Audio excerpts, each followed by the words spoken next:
In my honest opinion, the self-credit builder thing is a scam. Let me tell y'all why. In this video, we're going to break down some random advice that people are giving about personal credit on TikTok. He's talking about credit scores and credit karma, but I can also see the police is in the background. Let's see what's going on. They got men who want to fight. Now, some of this stuff is crazy. A 4. And then some of this stuff is actually pretty good advice. So here, let's go ahead and check it out. Also, let me know in the comment section if you made it to the end. So this video says, bro got the lowest credit score in history. Let's see if that's true. And I did something wrong. Nah, good at me. A 4. All right, this was funny. All right, so here's the deal. This is essentially impossible to happen, and let me show you why. All right, so as you guys can see right here on your screen, these are the most used credit models. I don't even think there's anything else outside of my FICO and Vantage score, unless there's something like internal, like the Navy Federal internal score or something like that. Okay, so now, but chances are, and I looked on their website, it didn't say anything about FICO or Vantage score, but most of the time they're going to be providing some type of credit score. So I'm assuming it was some type of glitch, and here's why. FICO has the lowest that FICO can go is 300, okay? And that is considered a poor score. Then you have Vantage score. Again, same thing here. Now, at one point, Vantage score did not have the exact model as my FICO as far as the score range. It used to actually go past I think 900 or something like that. But either way, this is something that, again, is going to be the lowest that they can get is going to be a 300 score. So now, has Self came up with some internal score? Not at all. It could have been just a glitch, or maybe something didn't refresh, or he could have been late with them and it kind of reset something. But there's no way that his credit score is a 4. And again, Self is not giving out random type of scores. They more than likely have connected with Vantage score, because Vantage score is typically free to show other people this. So again, this is nothing you have to worry about. It is impossible to get a 4 credit score. In this video, this guy gives advice on when you should ask for a credit limit increase. Let's check it out. If you're looking to increase your credit score, qualify for homeownership, or lower your monthly car payment, we can help you. We can take a look at your credit report and create a custom game plan for you to help you accomplish your credit goals. Scan this QR code or click the link in the description below. Now back to the video. This is why I'm always vouching for people to ask for credit line increases twice a month on each card you have. The more credit you have is going to make your utilization stay low all the time, and that's going to make it way easier for your credit to grow when your utilization stays below 0 to 5%. This card behind me is my American Express Blue Cash Preferred. This one has a $95 fee. When I first got this card a few years ago, they gave me a $5,000 limit. Now it is $25,000. And once you get in the American Express ecosystem, it's really easy to get more cards and to get your credit lines up. So I'm going to say it again. Go through all your cards and ask for credit line increases. Only do it through the app. Don't call. Don't go through chat unless it's a chat bot. But do it on the app if they let you. And get your credit lines up. Okay. All right. So I can see where the concept of this is coming from. Okay. Let's go ahead and start off with some basics. Number one is that American Express is more popular on the whole credit limit increase situation. So I can see why he's saying, hey, request multiple times for a credit limit increase. You don't have to do this twice a month. That's a bit overkill, to be honest with you. Okay.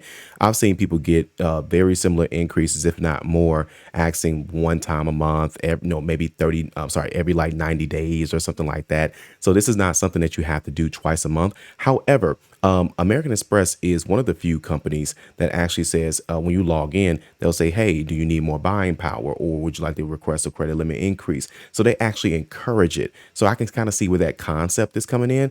But where I think the bad advice kicks in is where he says essentially that you should do this with other cards. Here's the thing. A lot of people have, credit cards with like local banks, local credit unions.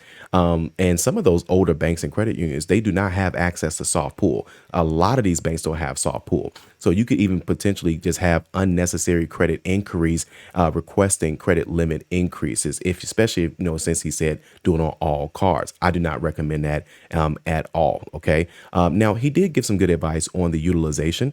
You want most definitely want to keep that under 0 to 5, 7 to 10% at the most, and I can see that as well too. This can improve your credit score. Obviously, if you have other credit cards and the balances are a little bit higher, then of course creating more separation between that balance and that limit most definitely can improve your credit score. But again, his concept really came from just being an American Express client. Them encouraging him to ask for credit limit increases, and he's like, well, let me go and just do this twice a month. Well, what's the difference between doing it like twice a month, 3 times a month, 4 times a month? That's a bit overkill. And again, it's up to you. You could try it if you want to, but trust me, you don't have to do that to get a good credit limit increase. Okay, just so you know. So this young lady says that the self credit builder is a scam. Let's find out. In my honest opinion, the self-credit builder thing is a scam. Let me tell y'all why. So back in 2022, I started the self-credit building thing. I didn't have any credit history because I didn't have a credit card.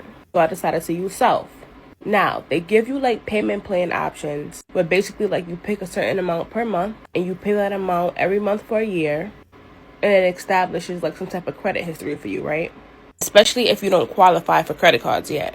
So I started off with the $35 a month for 12 months. And at the end of the year, you're supposed to have like $700 and something reported on your credit report, right? Now, after the 12 months, they give you an option to get a credit card. If you don't choose the option to get a credit card, $35 that you paid every month goes into like some type of like account. And at the end of the 12 months, you could cash it out. When you cash it out, they send you a paper check that you have to wait like 14 to 21 business days to receive. After they send you that check, by the time they took out their fees, interest, and by the time you pay taxes on that check, it's really like $400 that you have to spend. If you choose the option for a credit card, what they'll do is automatically sign you up for a secured credit card, but they'll take a percentage of the money that you saved in your account for the whole year and put it on the credit card as a deposit. So when I applied for a credit card, at the time I had $711 in my account. They put $500 of that down on the secured credit card. And then mind you, by the time you cash your check out, and then by the time that they take their taxes, fees, and interest out, when you get the check, it's like under $100. And then if you cancel your credit card, and I know it's not good to cancel stuff or cancel cards, you don't really get that $500 back. So it's like you're kind of stuck with a credit card that you don't even want for real. So please be mindful and read the terms and conditions when you sign up for these self-credit building apps. Because ain't nothing in life free. And trust me, they gonna get their money somehow, some way.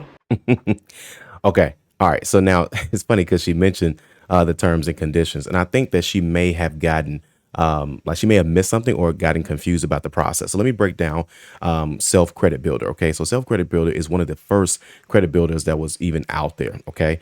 So let me break down how that works. So self credit builder essentially allows you to build credit just by simply saving your own money. You choose one of their plans. The plans are going to be a certain amount of money per month, and then it's going to come with a certain amount of term, a certain amount of months. That's a term as well too. So you're paying the monthly payment for that term. Each month that you make that monthly payment, they report that to all 3 credit bureaus, and that is essentially building your monthly. That's essentially building your credit score, okay, and on a monthly basis. And at the end of the term, you get all of your money back, okay, plus the interest that it grew over time. I think what ended up happening with her is that she didn't realize it. She probably, said yes to the secured credit card. They don't automatically give you the secured credit card. It's optional. Now, and then they don't do this right away. They do this like usually after like 2 months, 3 months, after you got some money that's kind of put in, and they say, hey, you've reached, I think it's like $100. You got to reach the minimum, maybe $50 to $100. But either way, once you reach that amount, then they'll allow you to go ahead and say, hey, would you like to get a secure credit card? Now, if you say yes to that credit card, they're going to take the whatever you kind of paid into, a portion of that, and then put it to the actual secure credit card. And that's now going to be your limit. OK. And like any other secure credit card, if you use it, you're going to end up owing something. So I don't know if she used it or not, but either way, it is optional. They don't automatically ask you. I'm sorry. They ask you, do you want the secure credit card? But they don't automatically just have you just just take it. OK. And so that's one thing she talked about. Then she said that they charge taxes. They don't charge any taxes. Now they do have a fee, but that fee is like usually like a processing fee or like a beginning fee or something like that. It's like under $12 or something like that, and that's usually at the beginning. But even if it is at the end, that's a one-time situation. And don't forget, there is interest that grows on this, okay? Because it is a certificate of deposit. It's a secured loan. Back in the day, banks would essentially give you what they call a credit builder loan, and this is where they would give you like $1,000, and then you would pay like $100 a month. That was very common, and so that was a way for them to make money. Well, now what banks they're doing it in reverse. So instead of giving you the money up front, you pay into it, and then at the end you actually get the interest, and then of course you get your money back and you're building credit. Okay. And then what else did she mention? So yeah, it's not automatic. It's going to be optional. And then she talked about the interest as well too. And so again, I think that she probably just didn't understand it, and she probably didn't realize that she had said yes to the secured credit card. So this young lady talks about how you can get a better credit score. Let's check it out. So if you are in dire need of a higher credit score within the next 72 hours, I need you to watch this video. So one of the top questions that I get from my clients is, how the heck can I boost my credit score ASAP?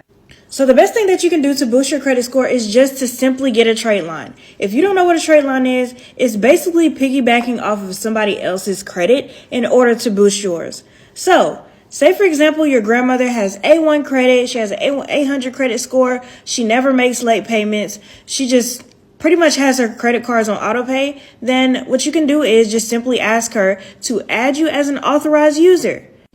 But you can simply just ask her to add you as an authorized user. Therefore, all of that positive history will report to your credit, which will boost your credit score. Okay. All right. So now, if you guys haven't seen my videos, you guys know how I feel about trade lines. I'm not against them, but I'm gonna let you know some risk factors for sure. Let's go ahead and break them down.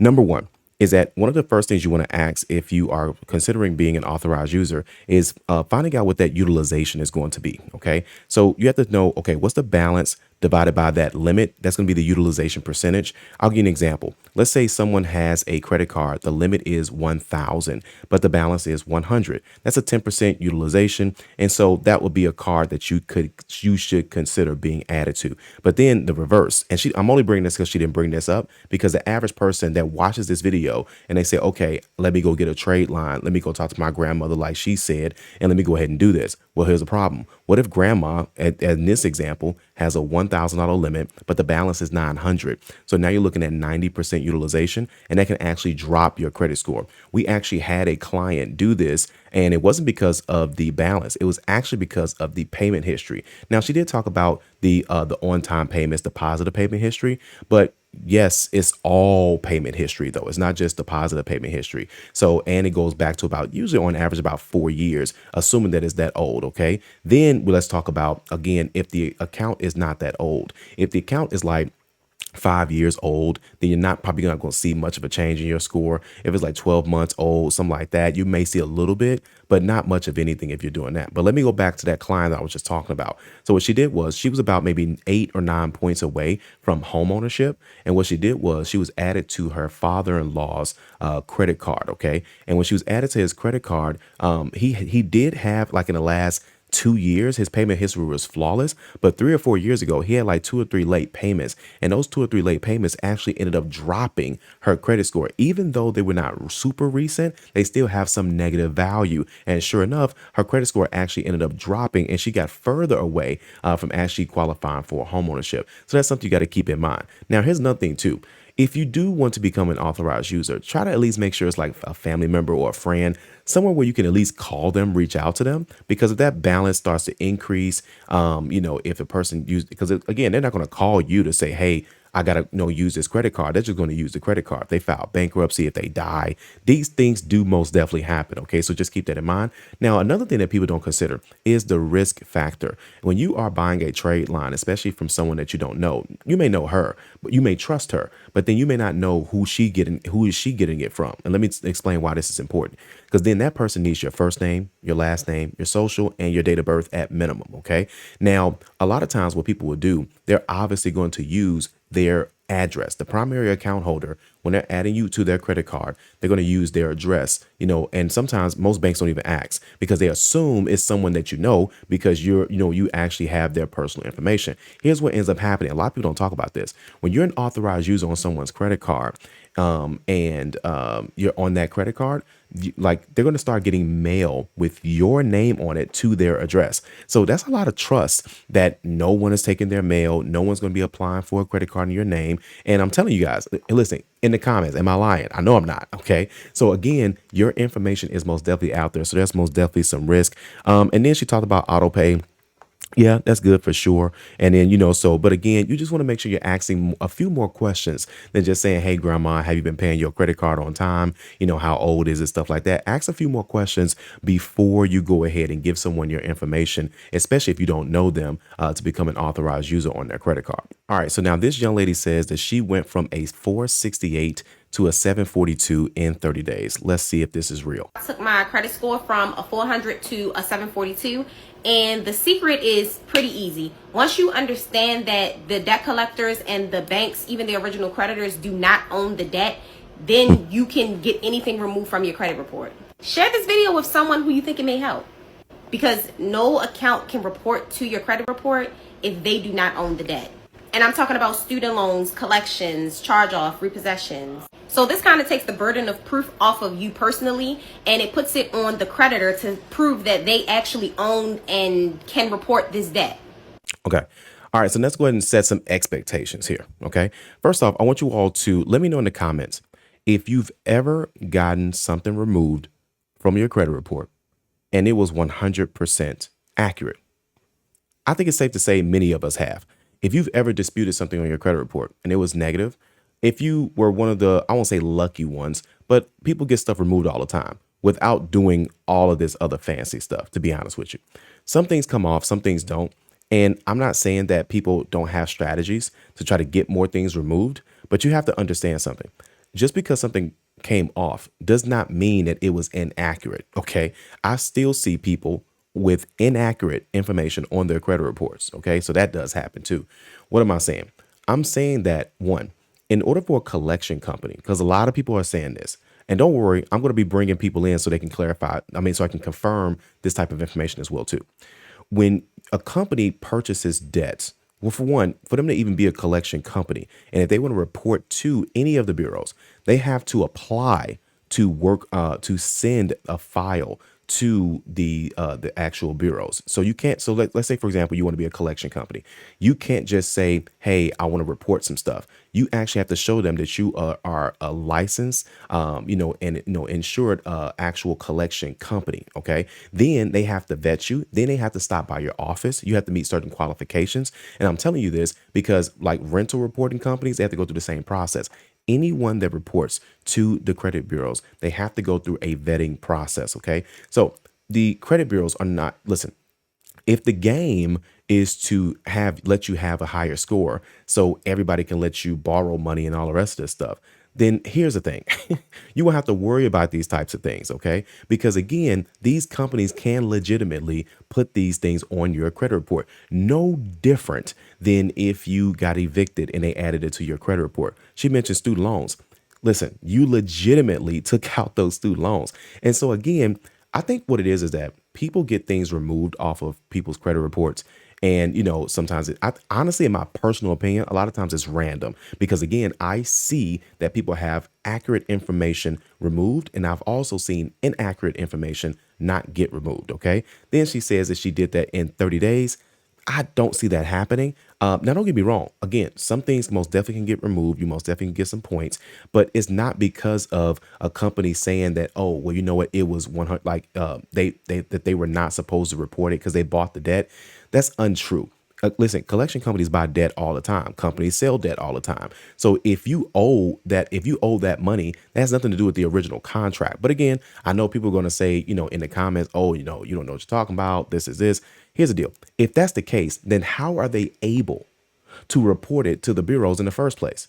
Otherwise, anybody could report anything to the bureaus. How about this?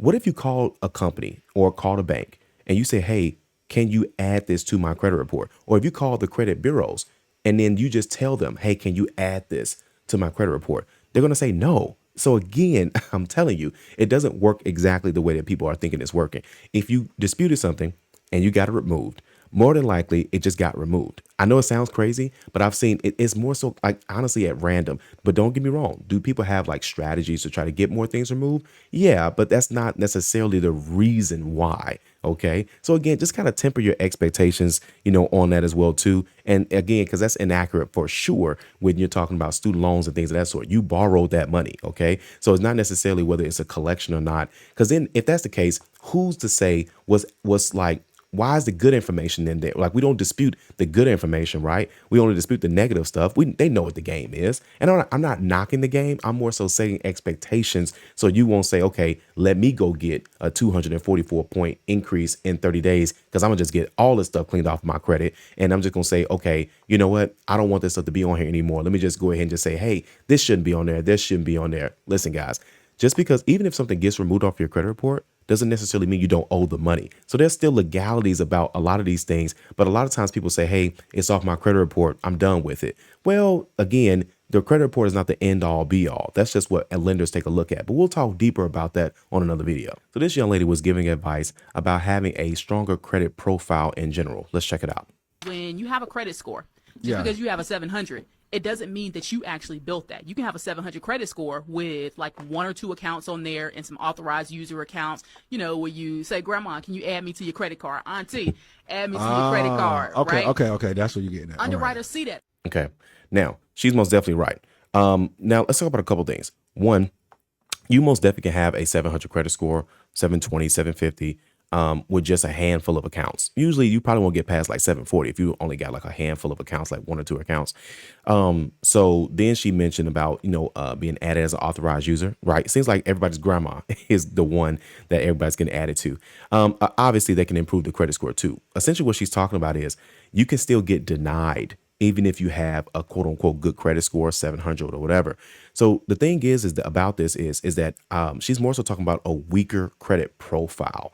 Okay. And what that means is that you have the score, yes, but how many accounts do you have? And usually, those are like lower limit credit cards. You could even be like in the high 600s if you just have student loans, unpaid, deferred student loans. This is why a lot of people, when they are like in college, they're in 8, 19, 20, 21, 22, they're in the 600s, like low, like high 6s, low 7s, even with just student loans on their credit report, and they're in deferment. Okay. So those types of things generate a score, but it doesn't mean that you can get approved for whatever you want to. The score is going to get you in the door, but they're going to also look at your income, what other accounts are actually on your credit report and things of that sort. So keep that in mind. It's not just a score itself. It's about the foundation that you have. And to have a really proper setup foundation, you need at least about like 3 to 5 accounts, 4 to 5 accounts, and you want to have them open for at least 8 to 11 years. A good number is 5 to 7 accounts, and these are going to happen like naturally. You're going to naturally consider getting credit cards. You're going to naturally get an auto loan potentially. You're going to naturally consider a mortgage. Okay. So as you can just naturally kind of build up that profile, then that's how people are able to get approved, because banks don't mind being the first bank to actually give you money, but they would rather see who else have you paid. And just by you having that score doesn't mean that you're going to always get approved. All right, so it looks like we got a lot going on in this situation. He's talking about credit scores and Credit Karma, but I can also see the police is in the background. Let's see what's going on. So they had a 360 credit score. And they got mad and said they saw Credit Karma. Credit Karma said it was a 660. They got mad and want to fight. Oh, wow. Oh, wow. Someone please dial 911. Oh, man. Oh, man. I told him that's incorrect. Oh boy. We're going to talk about this. I got him. I told him their credit score is a 911. Oh, boy. Y'all gonna get enough of that damn Credit Karma. Okay. All right, let's talk about this. All right, so now here's the thing. I have seen people, I worked at a dealership. I was there for 6 years. I sold over 550 cars in less than 4 years. So I know the car game very well. Here's the thing. People would come in and they would show us their Credit Karma scores, and they would say, oh, well, Credit Karma is this, or not even just Credit Karma. Even that people came in with their FICO scores, their experience scores, and what they saw was not the same as what they would see when you go to the dealership. Okay. Let me break this down. So you have different category scores. When you're looking to get approved for a mortgage, you have a mortgage score. When you're looking to get approved for a credit card, you have a credit card score. You have a personal loan score. And of course, you have an auto score. Okay. And banks don't talk about this. And let me break this down. And here's why. So with your auto loan score, there's two ways to see this score. One is by going to a dealership. They're most definitely going to see your auto score. But the second way is going to be going to myfico.com. That's myfico.com. And then you'll be able to see what you can get. The advanced plan is like $30 a month. You don't have to keep it if you don't want to. It's really up to you. But this is how you can see all of your category scores for all three of the major credit bureaus. Okay. And this is how you can see your auto score. And I'd strongly recommend that you know what your auto score is, especially if you're looking for a car. You know what your auto score is before you even go to the dealership. And you can even take that a step further. You can ask the dealership which bureaus they run. Not every car dealership looks at all three. Some use one bureau, some use two. Then some dealerships are starting to use VantageScore. Now this video is like a couple months old. It's like from December or something like that. But again, you're going to start to see a lot more dealerships using Credit Karma for sure. But I get the concept of what he's talking about. Long story short, someone got mad because they thought their score was one thing, and then of course it wasn't. He told them that it wasn't, and they got I guess the guy wanted to fight, and they called the police. Okay, so crazy business to be in for sure. But either way, I'm saying that to say that again, you want to do two things. One, find out what your auto scores are, and then number two, call the dealership before you go. And you could even ask more questions. You could say, hey, what's your interest rates? If I want to buy a used car, what's the terms and conditions? My auto score is like a 650. Some things they'll give you over the phone. They do need to see the full credit profile, but at least you have an idea before you go. That way you don't be like this guy and then end up, well, not him, but even it may not be, you don't want to end up like the person like in the background that's, of course, potentially going to jail, or, at minimum, they got the police calling them simply by not having the right information.